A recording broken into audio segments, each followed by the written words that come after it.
Welcome to 101. I'm Shane Reinert, and today on the show we have Rosie Dobaczewski, and she works at a local television station here in Cincinnati. Welcome to the show, Rosie. Thank you for having me, Shane. Now, Rosie, where are you from originally? I'm originally from Toledo, Ohio. So what brought you down here to Cincinnati? My dad's job moved us down here, and I've been down here since 1993, and they have moved on to the East Coast, and I stayed here for the job. Now, at what moment did you think, hey, I want to work in television? I was in high school, and it was getting to that point where my dad was going to ask me what I wanted to do for a career choice. I was pondering through other choices that if I wanted to be a teacher, and just something caught my eye with TV. It just fascinates me. There's just something about it, and that was when I made my choice. And is it what you expected it to be?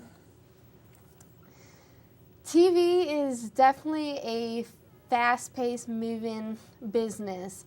It always keeps you on your toes, and just you keep moving along. There's times when you don't expect the unexpected, but I love it. I don't know what else I would be doing but TV. With the education you got, do you think it prepared you enough for what you're doing now? I think the school did a great job, but also you market yourself. You got to take the schooling, but then you also had the internship to where you were thrown into the business to know what you were going to expect on an everyday basis. But I think you take what you take from school. If you lack off, if you don't show up, then that's just showing that you're not ready for this business. You got to take every ounce and go along with it. What's something about television production that somebody wouldn't know that didn't work in TV? We're the operation behind the newscast. We're making the anchors look good.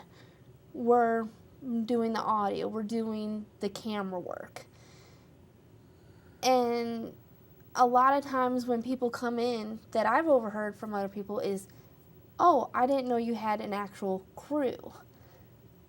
And I just think that they don't know how much work it takes for that production, for the newscast to look perfect. How much pressure is there working in a news production? Every day you don't know if there's going to be breaking news walking into the station or if it's just going to be an everyday kind of type. For instance, we recently had in the news about the collapse of the casino downtown Cincinnati.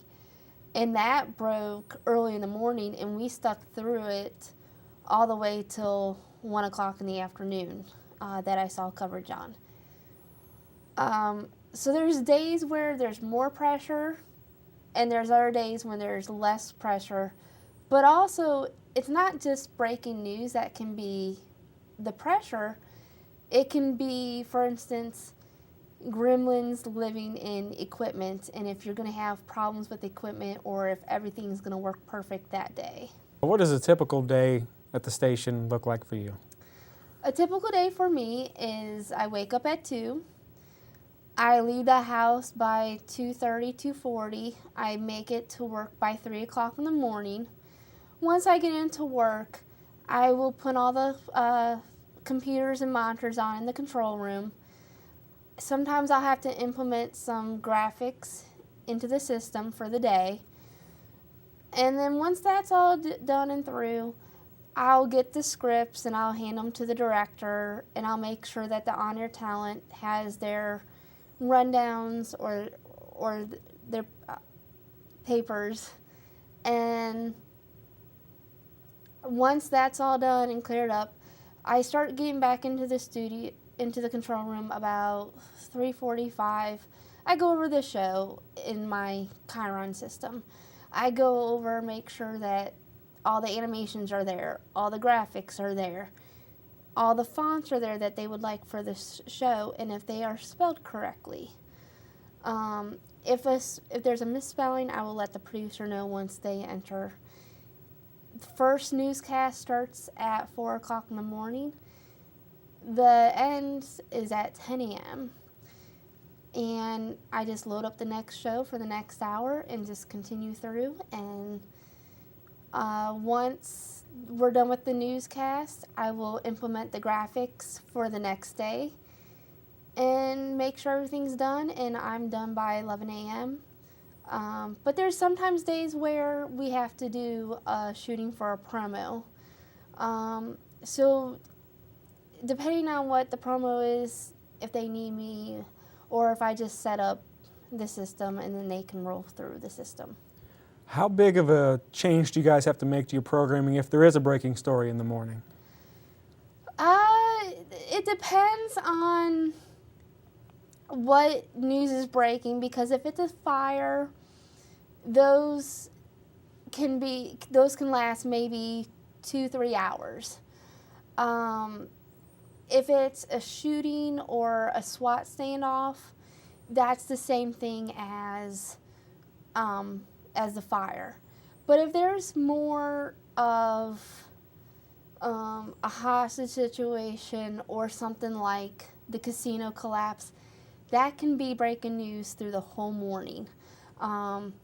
We just want to make sure that if something is breaking, we want to get it out to our viewers. We want the viewers to know. And we just want to be the best newscast and just make sure everything's perfect. When did you finally feel like, hey, I belong here, I belong at the TV station?